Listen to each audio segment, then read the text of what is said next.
Ambisius itu tetap melanjutkan pengejaran. Ia membidik Hulk dan menghabiskan seluruh peluru di magasinnya sekali lagi.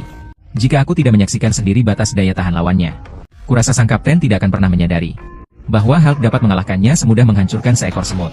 Misi kali ini berakhir dengan kaburnya Banner, membuat Jenderal Ross sangat marah. Tetapi sang kapten justru tampak sangat tertarik dengan kekuatan yang ditunjukkan oleh target. Terpaksa, sang jenderal mengungkapkan seluruh kebenaran. Ternyata sejak Perang Dunia Kedua, militer AS telah menyusun rencana prajurit super, dan Banner, sebagai fisikawan yang brilian, dengan cepat direkrut ke dalam sebuah badan rahasia. Namun, dalam sebuah eksperimen, dia secara tidak sengaja terpapar sinar gamma.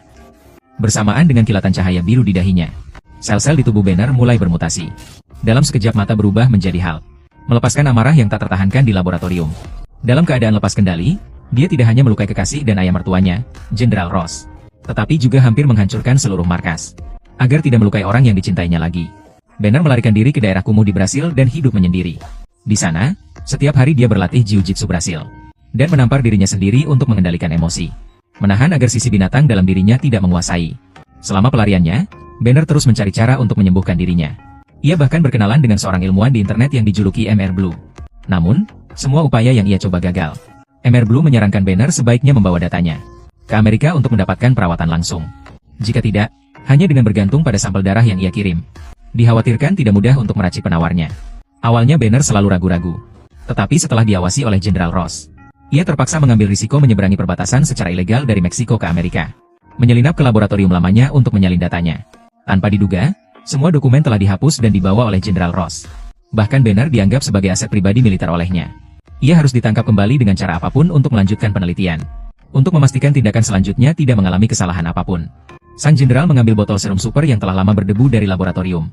Dulu Steve hanya perlu satu suntikan, lalu berubah menjadi Captain America, sebanding dengan siapapun.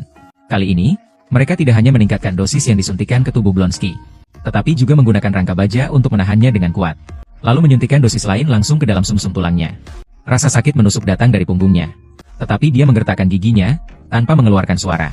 Karena aku tahu ini harga yang harus kubayar untuk menjadi lebih kuat. Sayangnya, saat ini Banner sama sekali tidak tahu rencana Jenderal Ross. Setelah mendapatkan kembali data yang hilang dari pacarnya, dia bersiap untuk melarikan diri lagi. Tapi belum sempat mengucapkan selamat tinggal, sang jenderal telah mengirim pasukan untuk mengepungnya. Terpaksa, Banner hanya bisa lari ke perpustakaan dan menelan USB yang berisi data itu. Namun, dia baru saja berlari sebentar ketika pasukan datang dari depan dan belakang, mengepungnya di koridor. Melihat itu, sang jenderal memerintahkan untuk menembakkan gas air mata untuk memaksa Banner menyerah.